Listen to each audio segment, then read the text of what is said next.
So, give us your name. My name is Julie. Julie, what happened early in your addiction? Okay, so I started using alcohol when I was 13 years old, just to numb things that I was going through at home. And I went into foster care when I was close to 15, and I was still using, and my addiction led me to having to give my son up to DFACS because I couldn't provide food for him anymore. I just kept running and trying to find anything I could to numb the pain. And drugs was one of those things.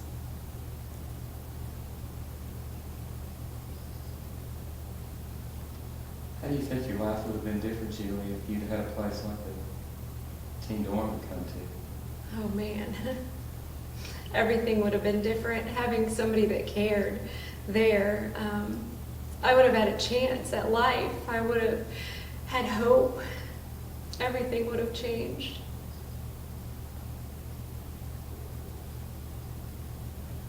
So, Julie, you were saying that you had had several years where it was a real struggle with your children, that you might have avoided that also if you had a place to come to where you could have brought your children at that time. Yeah, I wouldn't have had to. We stayed in hotels, and I had to call DFACS, to get my son because I couldn't give him food. And if I had a place to have brought my kids ended up in addiction, and they never would have. They would have had the same chance that I would have if there was a place available for us. I would have learned how to be a mom because I didn't know how. I didn't have anything to give them. But you do now, right? I do. My daughter's off of drugs now too. She said that she saw a change in me, and my son's on his way out. There's hope. Praise God. Could you give us your name? My name is Whitney.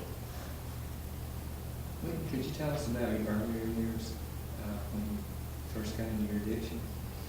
Yes, I first got into addiction. My first thing was alcohol at the age of 12. That was the first thing that I tried, as well as which led to trauma in my life at the age of 12. So that caused you a lot of problems in your early life, didn't it? More than what I understood at the time. Yes. So how do you think something like the teen dorm would have helped if it had been available when you were much younger? I think that if I had the teen dorm back then, I would have been able to receive the healing that I so badly needed, that I really didn't know I needed at that time, to help me walk through it, to know that it wasn't my fault. I think it would have been very vital.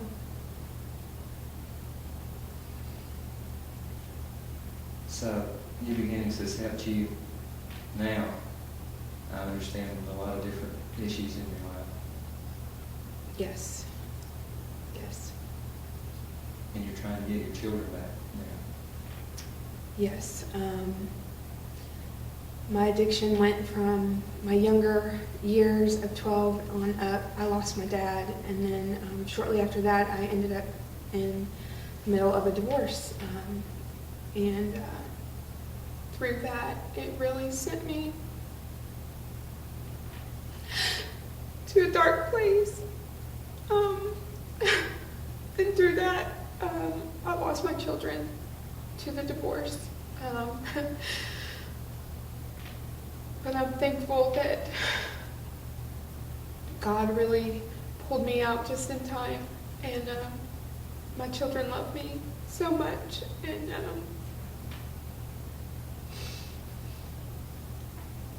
I'm just thankful that their hearts really were never turned from me, and God has really protected that through my addiction.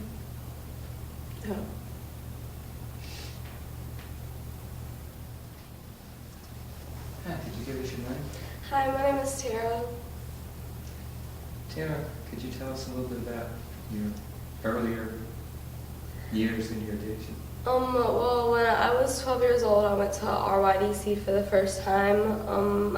After that, I met some people there, and I thought it was cool to start smoking marijuana, so I started using marijuana. And I just continued to get in trouble and continued to just hang out with the wrong people. At age 15, I started using methamphetamines, and I was still in a world of trouble, and I just was in like 8 different group homes and RYDC all the time, and my drug use progressed to heroin at age 18 after I got pregnant with my daughter and I lost her. I started using heroin, and I was an IV needle user for the last 3 years of my life.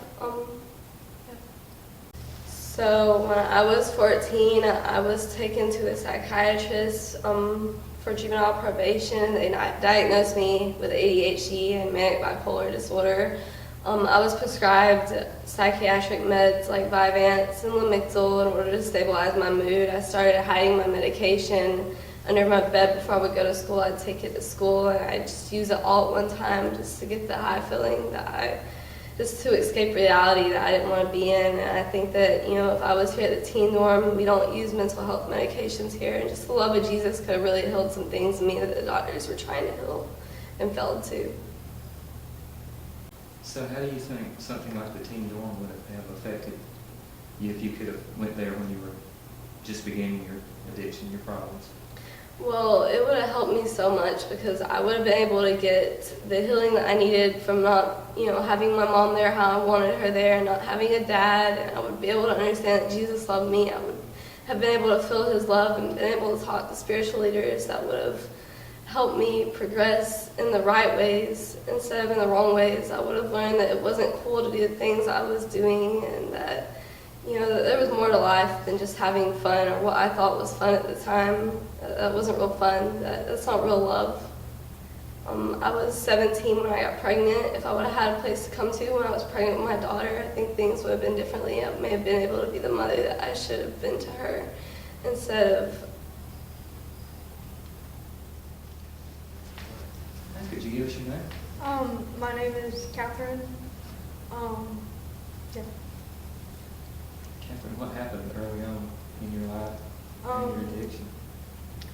Well, my sister, I hadn't grown up with either of my sisters really, and my sister, who was active in her addiction, came to live in Georgia with us, and I idolized her and what she was doing, and that got me to the point where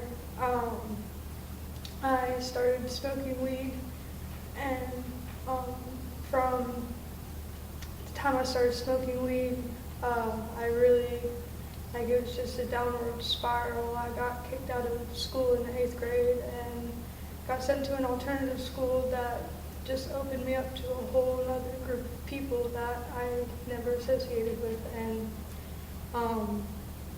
opened me up to boys and heartbreak, and the more broken my heart got, the more I medicated, and it started off fun. I dabbled in things like ecstasy, and I tripped acid here and there, but after a really rough breakup, I started using cocaine, and I moved up with my dad, who I was trying to start building a relationship with, and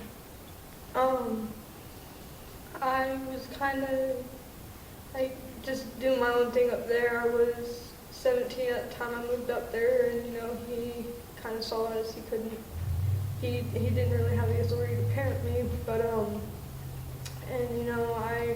got arrested, and when I got arrested, I was living up in Tennessee with him at the time, and when I got arrested, he told me that he didn't want me to come back and live with him anymore, and that turned my heart really cold because I'd had abandonment issues with him all my life, and I came back, and one of my conditions for probation was I had to attend a rehab, and I actually applied here to New Beginnings. But, yeah, I feel like I went on too long. But you were too young then, we didn't have a place for teens at the time, is that right? That's right. When I ended up having to go to a secular program, that because when I applied for New Beginnings, I was still 17, and they couldn't accept me. And you know, after I didn't even end up finishing that program, I ended up failing out of it, and I ended up on meth at 18 years old, and it just went downhill from there. And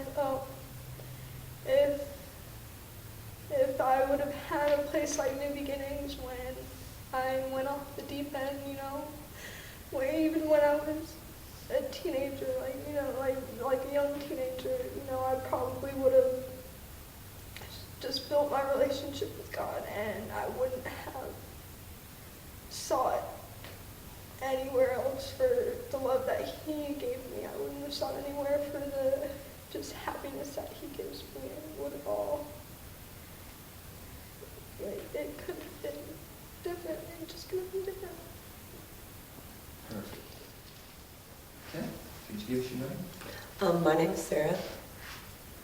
Sarah, could you tell us what happened early on in your life, in your addiction? My parents divorced when I was very young. My mother, to this day, is still in active addiction. My father's been in recovery all of my life, so he was pretty quick to what was going on.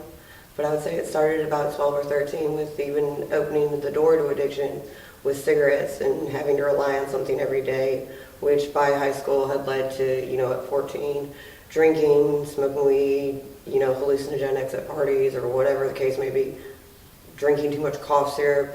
The amount of things you could abuse and ways to abuse them never ceased to amaze me, but I've probably found every single one of them. Graduated to hard drugs as I got older and married another addict when I was very young. You know, it took me a lot of places I probably never would have had to have gone if I'd have had a relationship with God. So if you'd had access to a place like the teen dorm in your earlier years, I think that would have made a difference. It would have made all of the difference in the world because I so desperately craved loved a relationship with my absentee mother who, you know, all I ever got close to was a friendship from her. You know, my father was a very good father, sober my whole life, but still it wasn't enough. What I really needed was a relationship and the love of the Lord, which I didn't get till I got here, and I don't think I would have got it in any other program, honestly. So this program, even though you didn't have the teen dorm available, has changed your life now? It's changed my life beyond recognition. I've been here 9 months, and one thing I can tell you for sure is I'm not the person I was when I got here. I've far from arrived. I'm not perfect by any means, but I am definitely better than I used to be, and I continue to improve every day. Awesome. Could you give us your name? My name's Haley. Abby, you're very young. How early did you start your addiction? I was 13, and I started using marijuana with my mother to gain a relationship with her. She's been in and out of my life all my life. My dad was never there.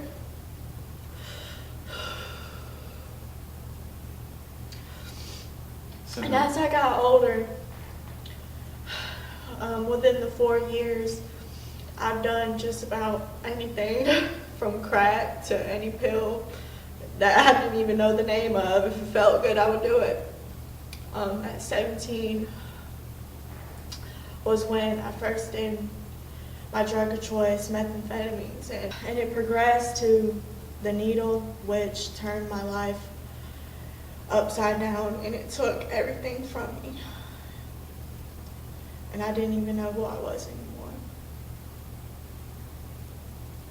So how do you think your life would have been different if you could have had access to the teen dorm?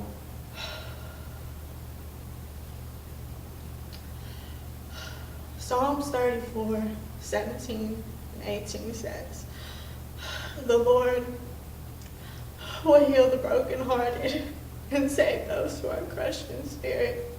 The righteous person may have many troubles, but the Lord delivers them all."